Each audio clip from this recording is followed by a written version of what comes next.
Shalom.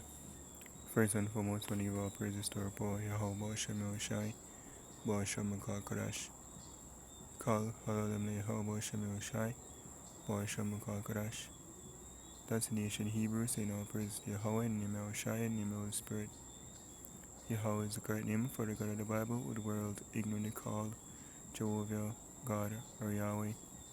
His son's true name in Hebrew is Yahweh Shai, with the world ignorantly called Jesus Christ. The true name for the God of the Bible in Hebrew is Yahweh. His son's true name in Hebrew is Yahushai. I want to give the honors to our elders and apostles of Great Millstone. And shalom to all our brothers and mothers pushing this word in sincerity and in truth. To all that believe in this gospel, shalom. Brothers are from the camp James, Jamaica, and this lesson also from this precept will title going out after thy lust. Just meditating on this flesh, it really is a fight, a fight against the man in the mirror, right? This flesh, as Paul spoke about, there's a war between the members, which the fight is going to continue until death or deliverance, and this flesh, you're going to lust after or desire evil, but we're supposed to, you know, have the mindset of, resisting evil to the best of our ability, right? This first series I want to get here is James 4, start of 4, main point of 5. It says, ye adulterers and adulteresses, know ye not that the friendship, and he said adulterers and adulteresses, because one thing, in this world that's been pushed as well, the scripture says adulterous generation, adultery, that's on a high level right now in this world, and a thing of pushes is just the desire of the flesh, and you see something the flesh lust after it, you need us give into it, but we will know, have standards now according to the scriptures, right? Seeking life, right? You can't give in to whoever desires.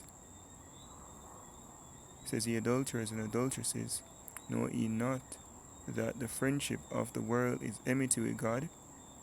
Whosoever therefore will be a friend of the world is the enemy of God. Do ye think that the scriptures say in vain, the spirit that dwelleth in us lusted to envy? Right? It wasn't in vain, yeah? It's a warning. Let us know that, hell, the flesh, you go on wicked, you go on wickedness, you go on do some, some deeds, so you can't do scripture, you're not right. And the thing is, you not even control your desires. You control the action. Out of the blues, they can just have a desire or a lust or something. You're like, what the fuck, where did this come from? Yeah, but the point is to not give into them. So it's not to have desires, it's not to have, feelings or lust, right? The point is to, one, we have to, we call it faith through the scriptures. Is this right? And all well, scripture ever says all things are lawful but not expedient. So even if something lawful, doesn't mean it's expedient, meaning profitable. Because, for example, they may have a bag of woman, want you. Yeah, it's legal to have more than one woman once, them basically not married or have nobody else, right? But in this sphere, they're not profitable. Not at all. That full destruction, right? So, we have to understand, say, the flesh can want things, the flesh can want comfort.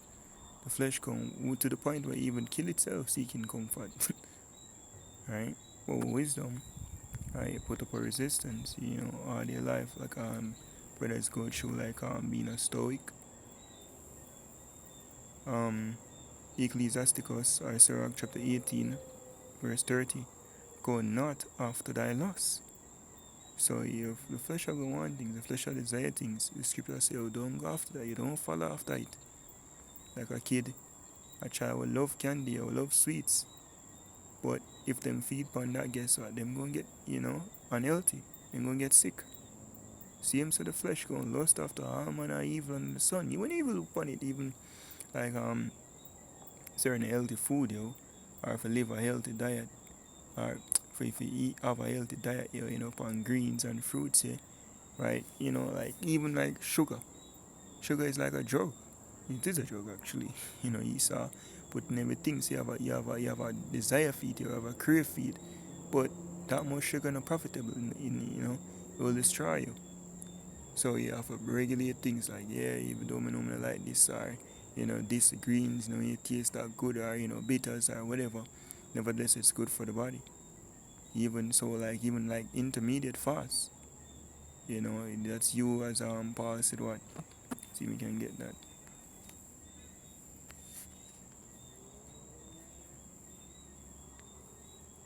And this is me saying this to go even more because something experience, thinking upon it.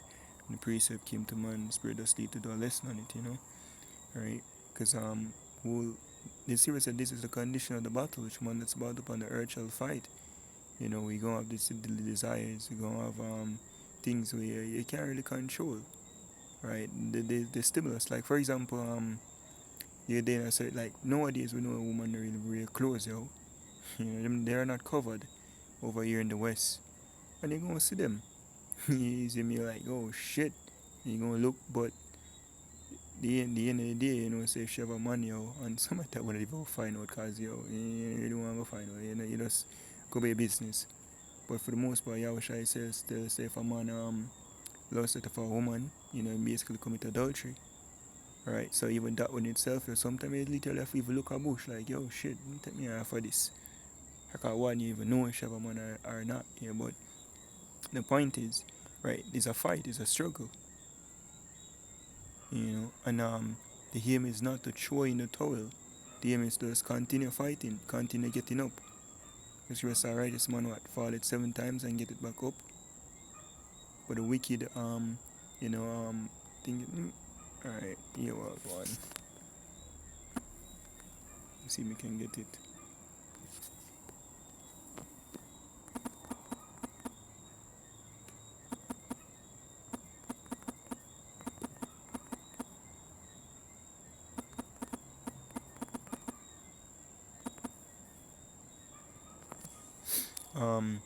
Proverbs 24 verse 16, it says, for a just man falleth 7 times, which go back to a completion, literal 7, and riseth up again. So it's all about, getting back up. Once you go off, you do some foolish, or like shit, though, sometimes I even know.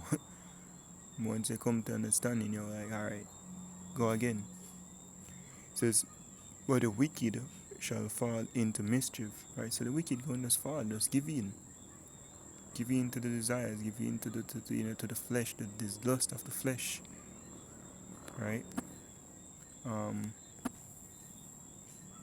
Get back.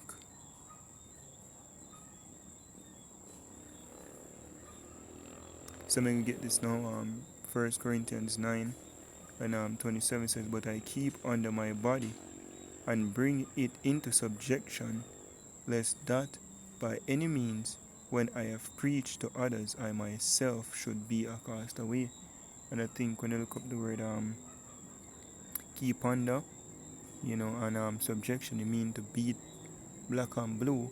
Think keep under mean to be black and blue, and subjection go back to like to basically have a prisoner.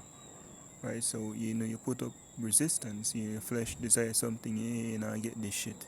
I'm not gonna do that today. No. It's like giving restrictions to a child, you carry them more store or supermarket, them or everything, like no, I get that. I want ice cream, I want cake, I want, sweets. No. Alright?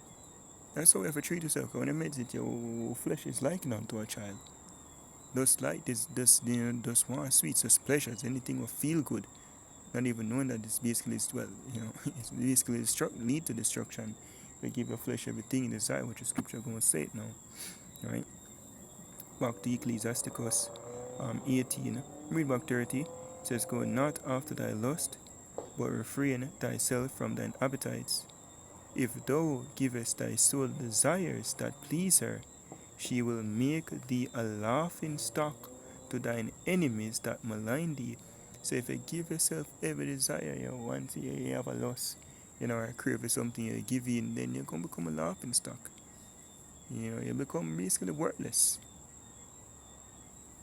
It says, take not take not pleasure in much good cheer, neither be tied to the expense thereof. So, things that maybe, of, yeah, good cheer, laughter, a so-called happy life. Don't be tied to that. Like you always have to feel good. Right? Because Scripture tell us this as well. Think of Ecclesiastes 6.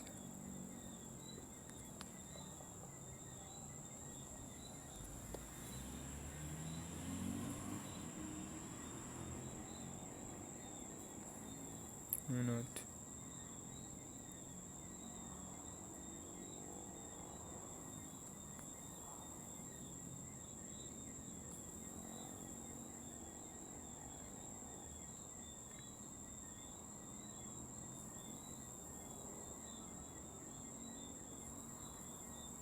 Hold on, give me a minute.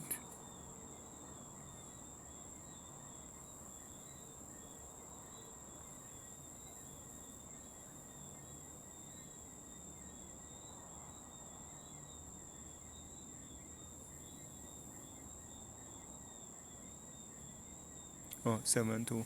Ecclesiastes 7 verse 2. It is better to go to the house of mourning than to go to the house of feasting, for that is the end of all men, and the living will lay it to his heart.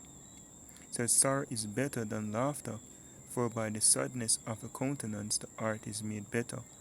Right? It says, the heart of the wise is in the house of mourning, but the heart of fools is in the house of mirth. And for example, like people like have a so-called rich child who grew up in wealth versus a child who grew up in like certain struggles, certain poverty, and this is not 100% the cases, but the rich child usually grow spoiled, like everything to them advantage, to them disposal, so they don't really know the worth of certain things, versus the youth where grow up, and have to earn and hustle and sweat and for certain things, and more cherish things, and more so the importance of things, and more smart, versus somebody just have everybody bowing to them every desire, right?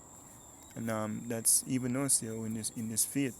The scripture says it's better to go into the house of mourning because it keep you sober, it keep you more composed, versus somebody was giving to every for them even fat and weak, it's dead from strokes or heart attack or whatever, because they weren't living a healthy life. They just yeah many think I feel good to them, I just sleep with anybody, and then pick up all sorts of sicknesses, right?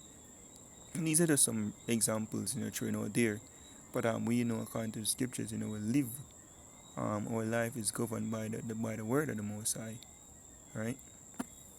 Um, Last precept I want to get is Colossians chapter 3 verse 5. It says, mortify therefore your members which are upon the earth. And when I look up the word mortify to mean made dead, yeah? So yeah, we're going to have desires, but don't give in to them. Because having desires don't necessarily make you wicked. It's when the action now. If you go act upon it, that is a wicked act. Because again, control thoughts, yo. Control some things that just come in your mind like, where the fuck that one they come from? Devil put it in there. Right? But when you act upon it now, that's where the problem is. It says, mortify therefore your members which are upon the earth. Fornication, right? A girl may have a man and she'll look at you, you see me? Or maybe, remember a girl coming into the studio, you can know say, it's a test. Because some of the time, you might, I remember as a young man coming to the studio when I understand what is adultery and so forth. The girls them were want me, you see me normally, or give a little forward, or back then, one was a man. Like the fuck? And then the one them where, was single, I wasn't getting no attention. Like, yeah, I see the test.